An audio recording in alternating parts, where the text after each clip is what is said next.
Welcome back, AP. Welcome back to it. Welcome back to your first flip of our next unit. I know it's a little bit of a weird way to start this next unit out because I'm not there, right? I'm actually not there. You're currently probably sitting inside of your desk right now looking up at a sub, whoever it is. I really want to know who it is. Actually, take a second. Wave at him. Be like, Mr. Terry says hello. Now, the big thing about it, though, in general, is that the sub is there with you right now because I'm actually not there.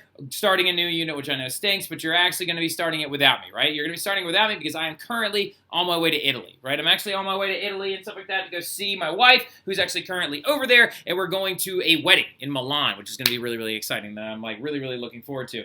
And this is going to be my, like, several umpteenth time in Europe and stuff like that, but I've decided that I think I might actually make, like, a vlog for y'all to watch and stuff like that, like, over your break, over Labor Day, if you want to. It's really up to you. It's just something that I figured that I would do to, like, share with y'all and stuff like that, and be like, look, I'm in Europe, and hopefully I can bring you guys here one day, you know, kind of cool stuff like that. So it's an experience I might want to share with you and everything. Like I said, it's totally up to you to watch it. You don't necessarily have to or not, but if you want to, you're more than welcome to. Now, getting into it, though, okay, we're going to be starting off talking about this new unit, of course, coming right off the heels of our last unit, right? Now, our last unit, we talked about the Renaissance, right? Now, looking at the Renaissance, it's really, really important to understand that we actually did a lot better on that first assessment than we think we did, okay? Now, the weird thing about it is it seems like y'all are doing a lot better on multiple choice than classes that I've had in the past, which is a very, very refreshing thing. It's a very good thing for y'all. We need to work on our writing a little bit, right? We really need to work on our writing, and the biggest thing that we need to work on coming off of that last unit is the speed at which we take tests, right? We got to make sure that we're taking them quickly so we can make sure that we're getting all the required elements done, because our next test is going to be 30-something multiple choice as well as 2 short answers you have to do, and if it's not done, it's just not done, right? So the big thing about it, though, going into it is a lot of y'all performed pretty well, right, on that first assessment, and as you can see, it's a big thing about learning it. It's not about memorizing it, right? And I have a lot of faith in y'all, and I'm very proud of how a lot of y'all did, and I think you guys are going to crush this course, and we just got to keep working, right? But diving headfirst into our next unit, we're going to be talking about European exploration and the Protestant Reformation, okay? Now, European exploration is going to be an important thing that we talk about. The Protestant Reformation is going to be an extremely important thing that we talk about.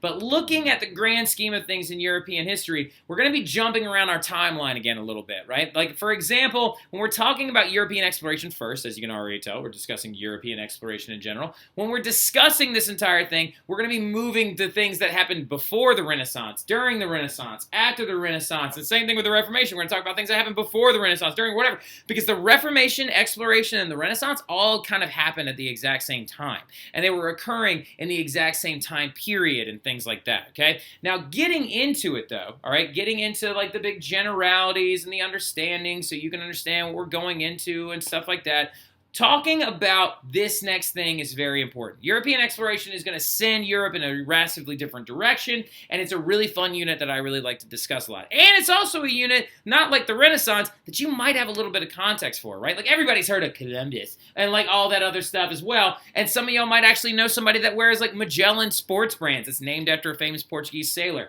We'll discuss all those different things, but let's go ahead and dive headfirst into European exploration, right? So European exploration is a time period that ranges from about the 14th to the 16th centuries, give or take, right? Like, when we're talking about this, we mainly like to use our concrete dates, right? When we're discussing a lot of really big events that went down in Europe, we like to not only know a handful of dates. I know y'all talked about, like, oh, in geography, we had to know a lot of dates, right? Well, in this class, you need to know a couple of big, key, groundbreaking dates, and you kind of got to understand where things happened before or after, or kind of in conjunction with those dates. And a big date that we already know is from 1508 to 1512, Michelangelo painted the Sistine Chapel ceiling. Now, with that, though, we can also place a lot of different things. Columbus apparently did his voyage in 1492, right? We know a couple of other things that happened before that. So that means that the European exploration period is happening all up in that Renaissance time period, right? Now, the thing about it, though, is there also is just so much more to this than you think there might be. There's so much more to European exploration than just, like, Columbus, right? Columbus does have his place to talk about, mainly because guess who's going to end up funding his voyage? Isabella and Ferdinand. Now, we're going to talk about them about a little bit as well, and their whole, like, idea of growing monarchical power and how this was a big bet for them to try and make some more money to grow their power even further. But you also have to understand that people had actually been trying to just explore and discover a lot of stuff for quite some time, even going all the way back to the Middle Ages, right? In 1295, a very, very famous figure by the name of Marco Polo is going to try and actually find his way to India and stuff like that. Because it's a very big thing that you understand that first and foremost, Marco Polo is not just this. Marco Polo! Marco Polo! Marco Polo! Marco Polo! Marco! Sì. Scusa. Ma io sono Marco Polo, ma... Playing Marco Polo with Marco Polo? Surprising.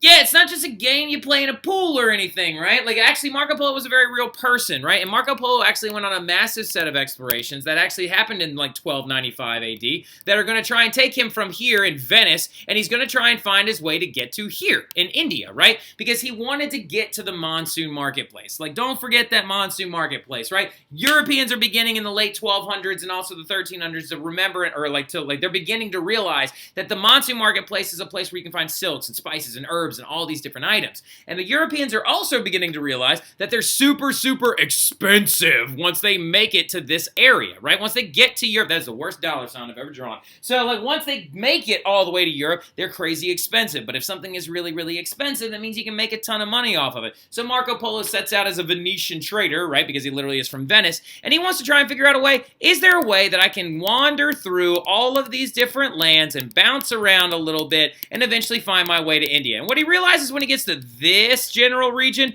is that there's a giant mountain range right there that is going to prevent him from getting there, known as the Himalayas. And I guarantee you learned that in geography last year. He ends up bouncing around and meeting a lot of people in these different, like, Chinese regimes and stuff like that. He ends up getting off right here in the ocean and bounces around the coastline. Does make it to India for a short amount of time. But on his voyages, he realizes that it's not going to be very easy to just walk all the way over to India, right? But his exploration or explorative, like, measures are going to demonstrate to us that getting to that monsoon marketplace is going to be a really, really, really high priority to a lot of people in Europe, right? To a lot of these explorers, to a lot of these city-states like Venice, trying to figure out how to get these goods in their possession is going to become a very big point of contention.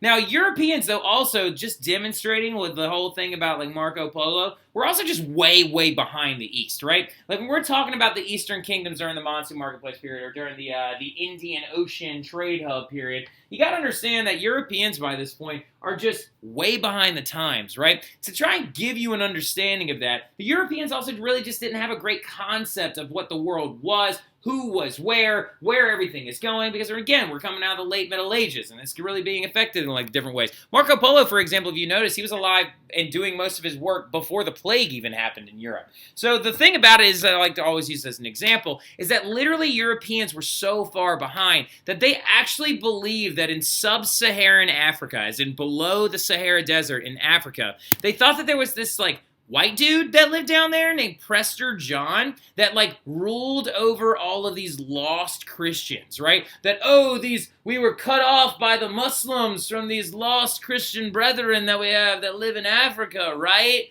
No. Or, like, so, like, this is an example of the limited amount of learning coming out of the Middle Ages, and big reason why Europeans were so unable to access the monsoon marketplace during this time period, because they legit actually thought that there was, like, a white guy that lived down in Africa that actually was ruling over these lost Christian kingdoms, which was super, super wrong. Marco Polo also thought that he was going to run into people like this whenever he was on his travels. He was like, I'm going to see people with giant feet and cyclopses and dudes with face chests, right? Like, so, like, as you can tell, Europeans weren't ready to actually try and find these things when Marco Polo was trying to find it. They didn't even know where things were. They thought there were random lost Christians out there. They didn't really know where they were going. But when the 1400s finally roll around, coming off the heels of, like, the 1300s with the plague and coming off the disruption of the late Middle Ages tragedies, coming off the 100 Years' War, coming off the War of the Roses, coming off all these crazy things that were going down that were truly shaking up the economy throughout Europe, Europeans are going to start deciding, like, I know that we're a little behind, but we got to figure out a way to get there, right? We got to figure out a way to get to the monsoon marketplace because we want to make some money. And that's the biggest motivation for this exploration time period, is because they are trying to figure out a way to actually try and, like, make some money and get involved in all these products and goods. They want to figure out more than anything, though, how to get a hold of spices, right? Spices become the major thing that all Europeans want because they can make them the most money. Spices become an item that basically, if you have black pepper on your table, it's like having a Ferrari in the garage, right? And so the big product that they wanted was spices more than anything else. Now, did they want porcelains? Yes. Did they want herbs? Yes. Did they want, like, not herbs. Did they want tea? Yes. Did they want silks? Yes. But spices becomes the most important thing for a lot of different reasons. Because mostly, though, due to the, well, I'll just tell you the reasons. Mostly due to the fact that spices can do 4 things, right? Jot these things down. Spices can do a lot of different things. They can flavor your meat or flavor your food. They can preserve your food as well, PP. Did you know that? Oh, I love you, Pierre. Now, like, so they can actually preserve your food as well. They can make medicines, and they can make luxury items like perfume. So the Europeans decide in the 1400s they want to start trying to figure out a way to get to the monsoon marketplace to get a hold of those spices. And when you want to get there, you mainly want to get to India because it's the largest area where the spices are grown. Now, getting into it, though, some of you are like, well, Marco Polo kind of walked there. Why can't we just walk there, right?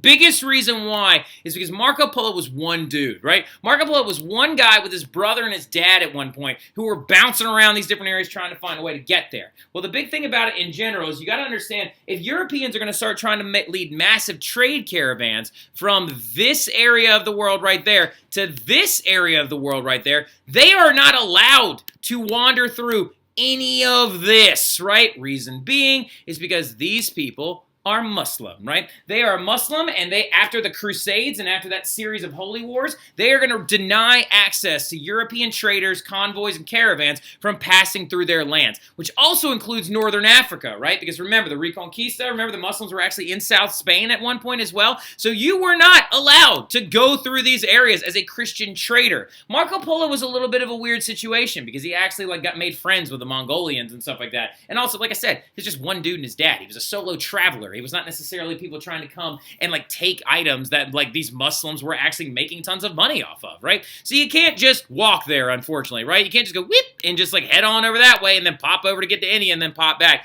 because Muslims are going to prevent your access, right? So getting into it, though, and to continue to understand this entire concept and idea, you also have to understand going forward that we got to dispel a stupid rumor, right? And then people are like, oh, no, but you can't sail or anything right now because everybody thought that the world was flat. All right, so no, they didn't. All right, Europeans during this time period, yes, during the Middle Ages, were not the brightest bulbs in the box, and yes, they also at one point during the Middle Ages thought that our world was flat due to the fact mostly that the Bible says that the world is flat and that it has a glass dome around it and stuff like that. And of course, where was the centers of all of the learning and stuff like that during the Middle Ages period?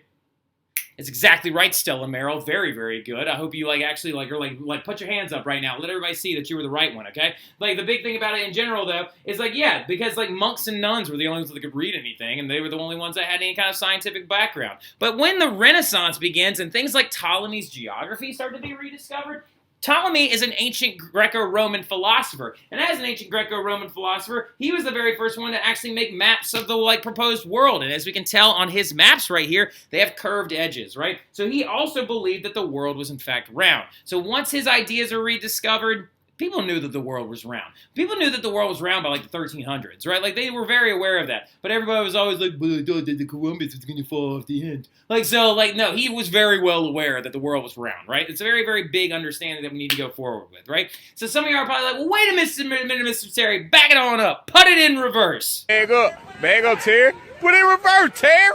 Put it in reverse. Oh, Lord, Jesus. I know, I'm going to use that thing a lot of times, right? Because it always makes me remember a Delilah Galati moment, wherever she's just like, hold on, back up, I got to understand. So Delilah right now is probably thinking to herself, well, wait a minute, so we can't walk through there, but why can't you just go through all of this? You could go through Russia and Mongolia and then come down this way, right? Well, the big thing about it, Delilah, is that you have to understand that, by the time the Renaissance and the Age of the Exploration pops around, something bad happens when it comes to the Mongols and the Russians. And the biggest thing is in the 1300s, all the Mongols are going to convert to Islam. So that door gets shut as well, and you can't pass through Russia or Mongolia anymore, which is going to make every single Christian navigator feel like this. No, God! No! God, please, no! No! No! No!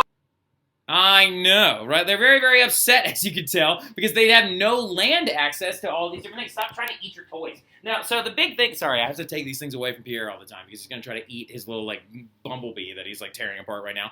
But every Christian navigator right now is like, what? Oh, my God, I can't go through the Middle East because the Muslims aren't going to let me through. And now I can't go through, Mongolia because they're not going to let me through because they're now Muslim as well. Because remember, Muslim is not a race, it's a religion. So, anybody can convert to it. And so looking at it, though, is also another giant thing is going to punch all the Christian navigators in the face.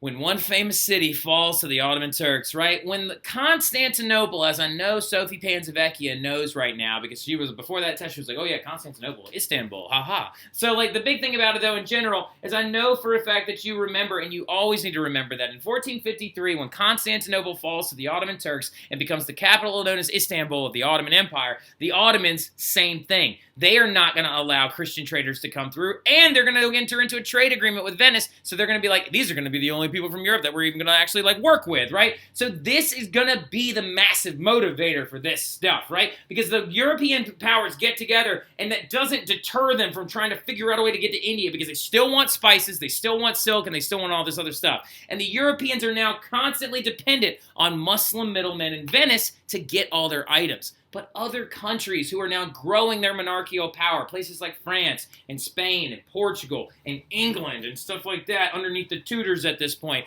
are now demanding access to these products because they want to make some money off of them, right? Now, looking at the world map at the time, which interestingly enough is actually based off Jerusalem, because literally all the Christian navigators believed that the center of the world was Jerusalem. So, like, well, of course they did, right? Because they were Christian navigators. So the big thing about it, though, in general, is they have to try and figure out a way to discover new territories and new areas, right? And they want to start trying to chart the unknown areas of their maps. They want to start trying to figure out, can we possibly sail there? Is there any way that we can sail there? Because as we're going back to our map again, right, you can't go this way anymore, right? There is no option to go this way. This has now been taken out because they all went Muslim as well, and everybody just wants to get to India to get those spices. So there's really only one way left to go. You got to go around Africa, right? You got to try and figure out a way to go around Africa. But the issue is that in the early parts of the 1400s, Europeans lacked a very, very important series of technological advances to even make that happen, right? Mostly due to the fact that there's a giant amount of wind that comes off the west coast of Africa and it pushes northward, right? So the Europeans are going to have to really get themselves together and start trying to have to learn how to develop some new tools to get them around that round globe that I just showed you. That globe actually was made in 1492, the same year that Columbus actually set out on his voyage, and it was round, as you could tell, and they were aware that Africa was a very large continent and that their only way to get there was going to be to go sail there, right? So they got to sail there. The only way to get to India is they have to figure out, how are we going to get there via boat, right? Well, the problem was with it originally is that they have to figure out these new pieces of technology to actually get there, right? So looking at the entire concept behind this, these Easterners, though, had been using it for a really long time. Now, I know a couple of y'all right now are probably going to get a little confused out the gate. You're going to be like, well, wait a minute. You said that they weren't, like, working with them and stuff like that. Well, remember, something that's going to be very important to the understanding of European history for you for the rest of your existence is this concept known as cultural diffusion, right? Cultural diffusion is the spread. Write it down. Just write down cultural diffusion and then underline it like 16 times. Then circle it like 100 times. Then make it look like it's exploding, right? When I come back to check this flip, I better see an exploding thing that says cultural diffusion on it, right? But cultural diffusion is the process by which cultural traits move from place to place through war or trade, right? Now, big thing. Venice is trading with the Muslims, so cultural diffusion is occurring. And then also, Christians have been at war with the Muslims since 1099 when the First Crusade was launched by Pope Urban I, right? I think it was Urban I. Was it Urban or Innocent? Now, like, the big thing about it, though, as well, is that we have to understand is that with the contact with these Eastern kingdoms is happening, whether it be from positive or negative, like, influence or motivations, these ideas are going to spread, which means Europeans are going to see the boats that Muslims are in. They're going to see the tools that Muslims have. Hey, Pierre, quit it. Leave your sister alone. Now, so they're going to see all the things that they have, and they're going to decide that they want to figure out how is it possible that these Muslims have been sailing in the direction of monsoon winds this whole time without any worries. Well, the big thing is they start learning some things from them. They start seeing Muslim boats and trade vessels and realizing that they have a certain designed sail, right? So Europeans begin to design their own version of that sailed ship, right? And it's known as a caravel, right? Now, some of you are like, but Mr. Terry, I guarantee you that there were boats with sails on them long before the 1400s.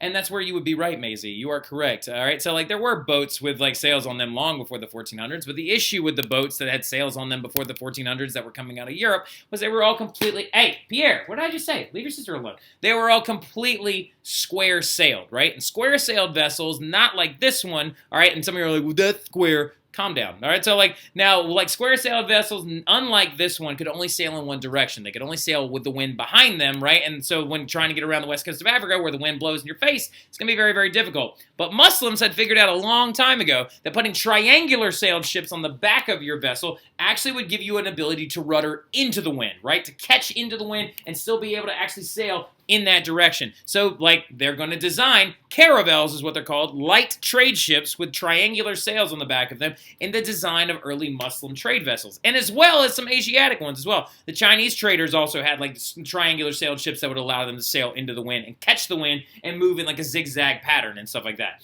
So the caravel design is going to be very important, and caravels start being used in the late 1300s in Europe. Another big one that they learned from the Muslim traders as well is what's known as a fly compass, right? A fly compass is a device that has a magnet inside of it, and the magnet is always constantly attracted to true north, right? To the North Pole, to the actual magnetic north, like, point of the planet, right? Muslims had developed this, like, during their golden age period, when, like, remember on your test, and you saw, like, the Muslims at Abbasid Library, and then you also saw the thing called an Astro Labe. We're going to talk about an Astro Labe here in a minute.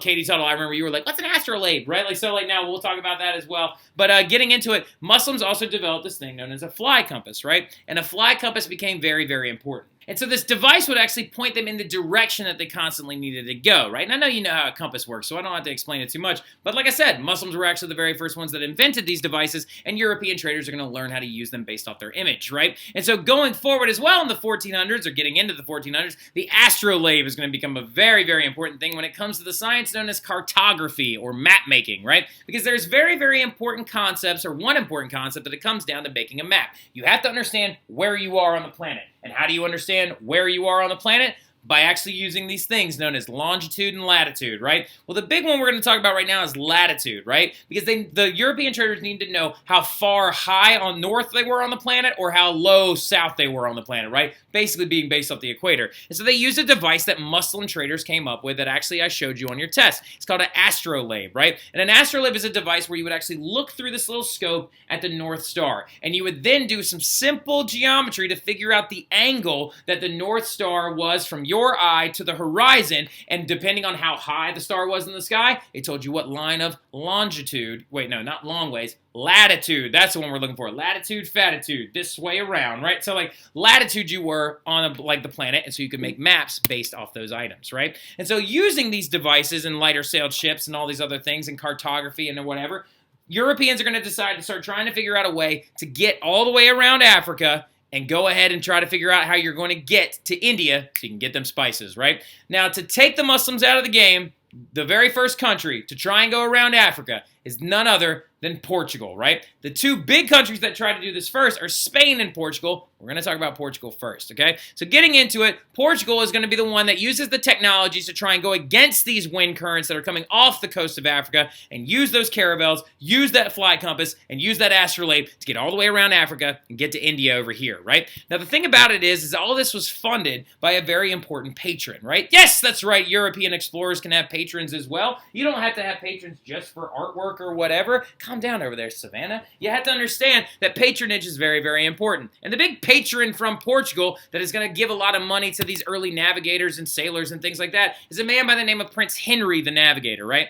Prince Henry the Navigator was never king of Portugal. His brother actually was the entire time. But Prince Henry the Navigator decides that he wants to stamp his mark on history by trying to increase Portugal's commercial gains and holdings, right? He wants to make Portugal not necessarily the most powerful monarchy in Europe. He wants to make them the richest monarchy in Europe. And he wants to figure out a way to get the royal family's creed, get the royal family's boats all the way to India and back again, right? So he's going to begin to heavily fund navigators and scientists and their studies of maps and things like that. And so he wants to increase those holdings, and so they're going to create a very famous set of fortresses and stuff as they begin to explore the areas nearby Portugal, right? For example, right over here off the coast of Africa, they discovered this place called the Azore Islands, right? And the Azore Islands, which are right off the west coast of Africa, were completely uninhabited islands that they're going to create fortresses on top of to be kind of like navigational, like relay points in a way.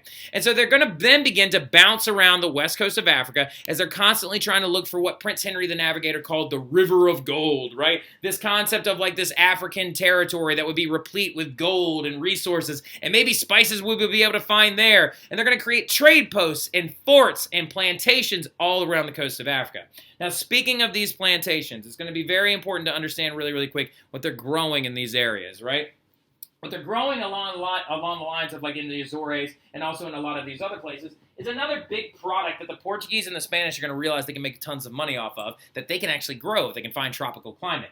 And what that is sugarcane, right? Now, I love the fact of teaching kids in Louisiana because y'all know what sugarcane is, right? When I used to teach this stuff to like kids in New Jersey all the time, they don't know what sugarcane is, right? They just thought that sugar came from like the ground, right? And I'm like, no, it's not salt, it's sugar, y'all. It comes from like a plant, right? And so like they began growing heavy amounts of sugarcane in these areas in Western Africa as well as the Azores Islands. And so this is going to lead to a big item that's going to happen early on in Portugal's like trade like ideas, is they're going to begin to start huge like trade in items like gold and slaves, right? They are going to actually be the ones that start the intercoastal slave trade that occurs in Europe, right? Which is disgusting and screwed up and super messed up. And then the big like thing about it is they actually started it so they could have workers for these early sugarcane plantations, right?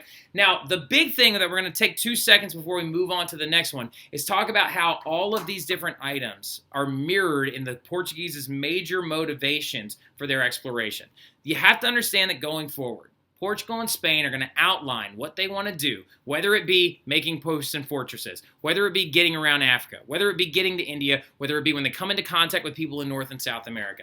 The Spanish and the Portuguese were driven by one key item, the motivations of gold, God, and glory, right? So like when we talk about this and we use these three simple G words to kind of explain everything we were just discussing with the whole like creating these different areas, trying to get to India, funding these these missions heavily with Prince Henry the Navigator, it all relates to three simple causes or three simple motivations that are going to be driving these European countries forward.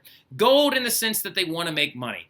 God in the sense that every time they meet a new people, they want to spread Christianity. Now, this is going to become very important when we get to the Reformation period because, of course, then it's going to be like a race to see who can like convert the most people the fastest to Protestantism or Catholicism. But God is going to be an important one as well, or spreading Christianity. And glory just means the idea of controlling as much land as possible and having more than your next door neighbor, and your monarchs get to say, we have the most holdings in the continent, right? So gold, God, and glory become the major motivators, and the Portuguese are going to kind of demonstrate that to us first, right? Now, the other big thing is that they're going to begin to focus their concentration on, like we said earlier, slavery and sugar, right? So the Portuguese, after they kind of like use and like up a lot of the gold resources that they're looking for in Western Africa, they're going to turn most of their economy to intercoastal slave trade and sugarcane plantation farming, which again is super screwed up. And some of you are like, but wait a minute, Mr. Terry, I thought they were trying to get to India the whole time. They're still trying to get to India. You have to understand that they just haven't made it there yet. They're still bouncing around the west coast of Africa to try and figure out how large the continent is to see if they can even get to the other side of it, right?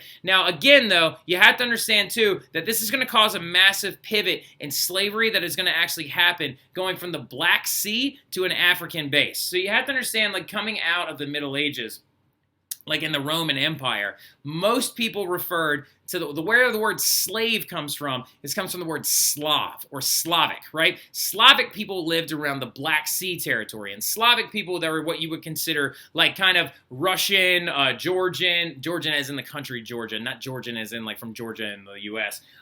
Slavic people are also Albanians, not Romanians. Don't say like Slavs are not Romanians are not Slavs. Sorry, don't tell one of them that I said that. Like Bulgarians, like that entire area right around the Black Sea over there to the right, that like how Constantinople/Istanbul kind of like split that little like bit of water in the Black Sea.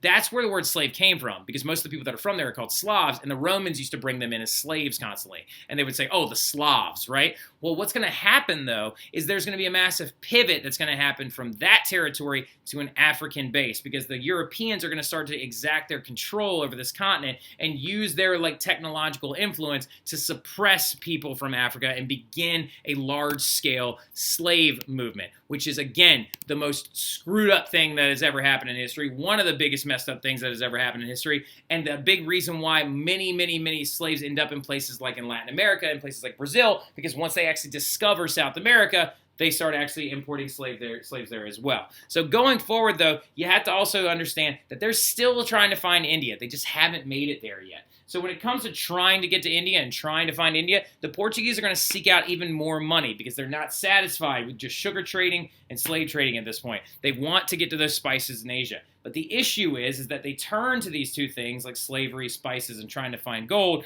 due to the fact that they couldn't get around the bottom end of Africa, right? There was wind, storms, hurricanes, the big monsters apparently that they thought they saw. And the very first guy to ever try and get all the way down there is a dude by the name of Bartholomew Diaz, right? Who was a Portuguese sailor who literally nicknamed the bottom tip of Africa, the most southern tip of Africa, the Cape of Storms, right? And he was like, oh, you will never be able to make it past the southern tip of Africa because the Cape of Storms will destroy any ship that you try to bring past, right?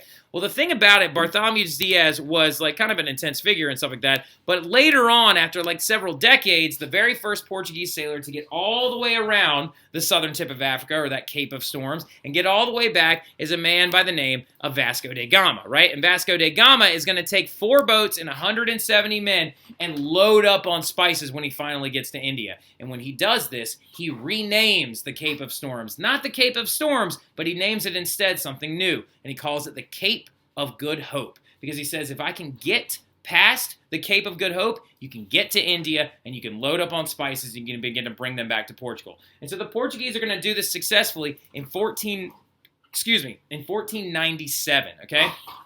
Is when Vasco da Gama is going to finally make his way all the way to India, and then he's going to load up on spices and bring them all the way back. And there's spices, when they get back to India, is going to make Portugal one of the wealthiest countries in the entire continent at the time, because spices, like we said, are worth so much money. Hey! Yo, stop wrestling. Quit. Hey! Quit. Be nice. All right, so now, like, getting into it, though, okay? Vasco da Gama is going to do this in 1497, and you need to understand going forward, though. Oh, my God. Come on. Stopwatch. What are you doing? All right, there we go. 1497, and he's going to sell those, or like sell those spices for a ridiculous amount of money. And Portugal is going to create a trade empire that goes all the way around Africa and gets all the way to India, and Portugal becomes the supplier of all things Eastern, right? They ally with local Indian leaders. They actually let them know that they will, like, oh, we'll protect you from other, like, Europeans if they show up, which is a big fat lie. All right, so, y'all. And so literally, if we look at this map really quick right here, you can see all these different areas that the Portuguese are going to begin to set up trade networks and fortresses all along the different areas of the Indian, like, coastal region, right? And they're going to actually work with Indian lords and stuff like that, or these people known as Rajas or princes of local territories, and they're going to actually begin to mine different resources out of India. And the big thing, of course, like I said early on, is spices. And as you can see right here, this Portuguese trader that is actually sitting atop a horse around, like, a very large contingent of Indian people, these actually going to be like setting these different things up. There were these different like things up, these different trading fortresses up. But the problem was the entire time. Now this is where it's going to get a little bit confusing. Is in 1497 the Portuguese are finally going to actually make it all the way to India and then all the way back, right? They're going to make it all the way there in 1497. Well, 5 years earlier in 1492, this idiot is going to show up and he's going to decide to try to figure out a way to get to India before the Portuguese do, right? Because everybody in Europe was aware that Portugal was very close to getting to India, right around the time when Bartholomew Diaz was like, oh, it's the Cape of Storms, you're never going to make it past it. Everybody was like, dude, the Portuguese are on the other end, right? They're going to figure out a way to get to India, and they're going to lock that whole area down. So some other country decides to race them and see if they can get there a little bit earlier. And in 1492, this dum-dum is going to show up, right? And that is Christopher Columbus. And he's going to roll up, and he's going to try to get to India first, right? But the big thing about it, though, here's the weird thing. We don't even know if that's actually him. We have no idea what Columbus looks like. We have no clue, right? We have no clue because this is the one portrait that actually is attributed to him, and we believe that we think that this is him, but we're not actually even positive if it's him or not. Nobody actually even has a portrait of what he ever even looked like. And so it's kind of a funny thing that we have like multiple cities in the United States of America, and even though Columbus never once stepped foot in what is now the United States of America, and we also have a holiday named after him, and we don't even know what he looks like. So going into it, though, as well, is you got to understand that Columbus is going to sail for Spain, okay? Now, the big thing about it, though, is do we already know anything about Columbus, right? Do any of you already know anything about Columbus in general? I can hear some people right now, they're like, oh, 1492. Oh, he had some boats, the Nina, the Pinta, and the Santa Maria. I'm really glad that you went to 4th grade. I'm really, really proud of you and stuff like that. Well, the big thing about it in general that you need to understand as well is that there's way more to Columbus's story than just that stuff, right? So getting into it, first of all, he has a big new idea. The reason why Columbus is so important is because he approaches the two Spanish royals with a new concept and a new idea. And that new concept and new idea is instead of trying to go around Africa, he wanted to head west into the Atlantic, and he thought that he was going to pop up on the other side of the planet. And so here was Columbus's grand plan, all right? So his new idea was we don't need to do any of this, right? We don't need to do any of this. We don't need to go through any of these Muslim territories or whatever. Columbus's big plan was leave from Spain and head this way, right? Because he thought he was going to pop up on this side and then bounce around the Asiatic islands and get to India that way. He just was unaware that two gigantic continents stood in his way over here, and he had no clue, okay? So that was his concept, or his big new idea that he was going to, ship forward. And he had to actually try and get someone to agree to this and give him money. He actually had to get a lot of money from, one of these different, city-states. And he actually went to Italy first, because he is Italian, right? He's actually Genoese. He's not from Spain, he's from Genoa, right? Genoa is an Italian city-state that had a massive rivalry against Venice, right? They had a huge rivalry against Venice, and they were the ones that were really, really salty the entire time that they got the trade agreement with the Ottomans. And so Genoa, who was always trying to one-up Venice, Columbus wants to flex on him a little bit. And he wants to find a way to get to Spain and cut the Venetians out of the market, right? Which is a very, very bold move. He goes to the actual government of Genoa, and he's like, hey, can I have some money? And they're like, no. And then he goes to Spain and a bunch of different other countries, and originally Isabella and Ferdinand are like, no. But then he goes back to him a second time, and they decide to listen to him, right? And Columbus is going to be what's known as the very first wave of Conquistadors, right? And Conquistadors are these Spanish conquerors or Spanish explorers, quote unquote, that are going to show up and start trying to impress their views upon new people, right? Now, the big thing about it, though, in general, is he is going to receive that funding from Isabella and Ferdinand. Isabella and Ferdinand are the ones that give him the Nina, the Pinta, the Santa Maria, and all the money to go. But they give him this with one big contingency involved. They're like, look, big fella, 10% of anything you find, you keep. But we get the other 90, right? So this, again, is a big Hail Mary from Isabella and Ferdinand. They want to grow their power, and they're not okay with just doing it Spanish Inquisition-wise. They also want to be wealthy. So they give money to this guy, hoping that he can find a way to get to India. And if he finds a way to get to India, they'll make tons of funds off of it, right? And so the big thing about it, though, is Isabella and Ferdinand look at this. It's like, look, if he goes out there and he fails, we'll figure it out, right? But if he finds a way to get to India, we'll make so much money off of it, we won't even be able to see straight, right? And then talk about power, talk about the biggest monarchical power that you've ever seen, because you'll have the access to the spices and whatnot. And again, remember, this is happening before the Portuguese even get there, right? And so he also, though, when he shows up, is going to run in 1492 to a very important little place. So in 1492, he sails off. Columbus spends up about 3 months out in the Atlantic trying to find his way to India. And he sees land one day, right? He sees land out in the distance, and they yell out to him that we have found land. He gets off his vessel, and what ends up happening is he has now stepped foot, not in India, not in China. He actually thought he was in Japan at first.